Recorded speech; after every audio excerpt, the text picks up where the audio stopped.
ನನ್ನ ಮುಂದೆ ಉಳಿದರೆ ನಾನು ಅಂಜತಕ್ಕವನೇನುವಲ್ಲ. ಓಹೋ, ದಿನ ಒಂದಕ್ಕ ತಿಂದು ಮುಗಿಸ್ತೇನೆ 100. ಹೌದಾ? ನೀನು ಹೆಚ್ಚಾಗಲಿಕ್ಕಿಲ್ಲ ನನಗೆ. ಇಲ್ಲ, ನಿನ್ನನ್ನು ತಿಂದು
ಕೇಳಿ ಬಲ್ಲೆನು. ಸಾಧು ಸಂಕುಲವನ್ನು ಕೆಣಕುವುದಕ್ಕೆ ಮನ ಮಾಡಿದೆ. ಗರ್ಭಿಣಿ ಸ್ತ್ರೀಯರ ಉದರವನ್ನು ಒಗೆದೆ. ಮಕ್ಕಳನ್ನು ಕಂಡಲ್ಲಿ ಕೊಂದೆ. ಗೋ ಹತ್ಯೆಯನ್ನು ಮಾಡಿದೆ. ಬ್ರಾಹ್ಮಣೋತ್ತಮರನ್ನು ಕೆಳಕಿದೆ. ದೇವತೆಗಳ ಸೊಕ್ಕನ್ನೊಳಗಿಸಿದೆ. ಇದನ್ನು ತಿಳಿದು ಬಂದವೆ. ಪಂಚಮಹಾ ಪಾಪದ ಕೊಡವು ತುಂಬಿತು. ನನ್ನ ಬಳಗದವರಿದ್ದಾರೆ ಕೆಲವರು. ಅಂತವರನ್ನು ನೀನು ಕೆಣಕಕ್ಕೆ ಮನ ಮಾಡಿದೆ ಇಲ್ಲ. ಅದೇ ರೂಪವನ್ನು ತಾಳಿ ಬಂದಿದ್ದಾರೆ. ನಾನೇ ಇವಳ ಪತಿಯಾದತ್ತ ಹರಿ ನಾರಾಯಣ ಬಂದದ್ದು ಹಂದಿಯಾಗಲ್ವೇ?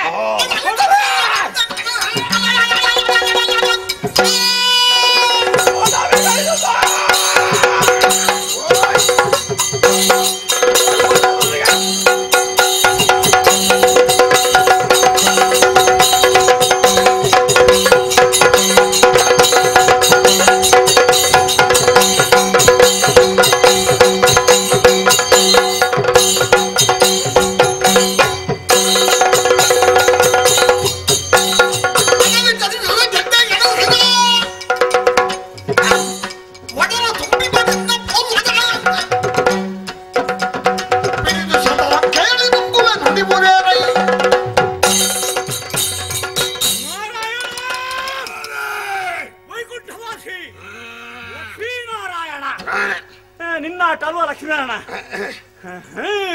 ಅಂಶ ನೀನು ಬಂದಿ ಅಲ್ಲ, ನೀನು ಹಂದಿಯಾಗಿ ಬಂದೆ. ಹೌದು, ನಿನ್ನನ್ನು ಹಂದಿ ಮಾಡಿದವ ನಾನು. ಅದು ನೀನು ಹಂದಿ ವೇಷ ಹಾಕಲಿಕ್ಕೆ ನಾನಲ್ವ ಕಾರಣ. ನೀನು ಇವಳನ್ನು ಕೆಣಕಿದ್ದರಿಂದ ನಾನು ಬಂದೆ. ಆದರೂ ನನ್ನ ಸಾಧನೆಯಿಂದಲಾಗಿ, ನನ್ನ ಪ್ರಯತ್ನದಿಂದಲಾಗಿ ನೀನು ಹಂದಿಯಾಗಿ ಬಂದಿರುವೆ. ಹಿರಣ್ಯಾಕ್ಷನ ಸಾಧನೆ ಅಂತ ಆಲೋಚನೆ ಮಾಡು. ಪಾಲನಾಕರ್ತೃವಾದ ಜಗದಾಧ್ಯಕ್ಷನಂತ ಹರಿಯಾದರೂ ನನ್ನ ಮುಂದೆ ಹಂದಿ ಆಗುತ್ತಾನೆ. ಯಾಕೆ? ಆಮೇಲೆ ನನಗೆ ನುಂಗುವುದಕ್ಕೆ. ಹಂದಿಯಾಗಿ ಬಂದ ತಾನಿಗೇನು ಆಹಾರ? ಅಡವಿಗೈದು ಗಡ್ಡೆ ಗಡಸುಗಳು ಬದುಕು. ನನ್ನನ್ನು ವಿರೋಧಿಸಿದರೆ ಏನು ಮಾಡ್ತೀನಿ? ನೀನು ಗಡ್ಡೆ ಗಡಸು ತಿನ್ನುವ ಹಾಗೆ ನಿನ್ನನ್ನು ನಾನು ತಿಂದೇನು. ಆಹಾರದಲ್ಲಿ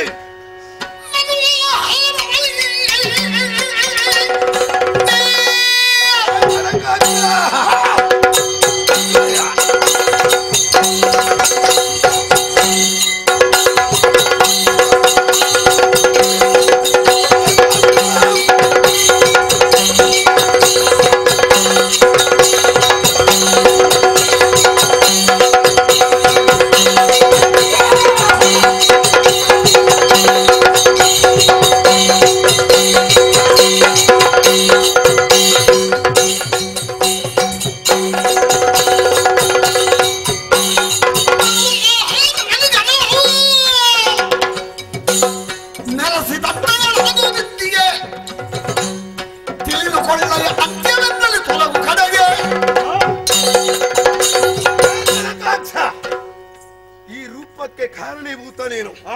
ಯಾಕೆ? ಈ ರೂಪವನ್ನು ತಾಳುವುದಕ್ಕೆ ಬೇಕಾಗಿ ಮನ ಮಾಡಿದೆಯಲ್ಲ ನೀನು. ನಿನ್ನನ್ನು ಮನ ಮಾಡಿಸಿದವ ನಾನು. ಇನ್ನು ಅಂತ್ಯಕಾಲಕ್ಕೆ ಬೇಕಾಗಿ ರೂಪವನ್ನು ಅಲ್ಲ ತಿನ್ನುವ ಆಹಾರ ಉಂಟಲ್ವ? ನನ್ನ ಮನಕ್ಕೆ ನೀನು ಕಾರಣ ಅಂತ ಹೇಳಬೇಡ. ವಿಧಿ ವರಾಹಿಗೆ ಕೊಟ್ಟಿದ್ದಾನೆ ಗೊತ್ತುಂಟು? ನನಗೆ ನೆನಪಿಲ್ಲ.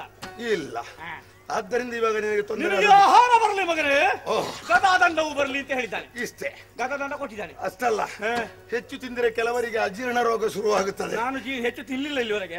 ಇಲ್ಲ, ಬೇಕಾ ಮಾಡಿಸ್ತಾರೆ. ನಾನು ಬೇಡ ಅಂತ ಹೇಳಿದ್ರು ಕೇಳುದಿಲ್ಲ. ಇವಾಗ ಹಾಗಲ್ಲ. ಈಗ ಇಂದು ಒಂದು ವಾಕ್ಯ ಹೇಳಲಿ, ಇನ್ನೊಂದು ಇಲ್ಲಿ, ಮತ್ತೊಂದು ನನಗೆ ಬೇಡ ಅಂತ ಹೇಳಿದ್ರೆ ಕೇಳುದಿಲ್ಲ. ಎಲೆಗೆ ಹಾಕಿದ ಮೇಲೆ ಯಾವುದನ್ನು ಬಿಡುವುದಿಲ್ಲ. ಅದಕ್ಕೆ ತಿನ್ನುವ ಆಹಾರದಲ್ಲಿ ಮರಣವಿದೆ ಎಂಬುದನ್ನು ಕೇಳಿ ತಿಳಿದು ಇದು ಬಂದದ್ದು ನಿನ್ನ ದೇಹಕ್ಕೆ ನನಗ ಸಿದ್ಧವಾಗಬೇಕು.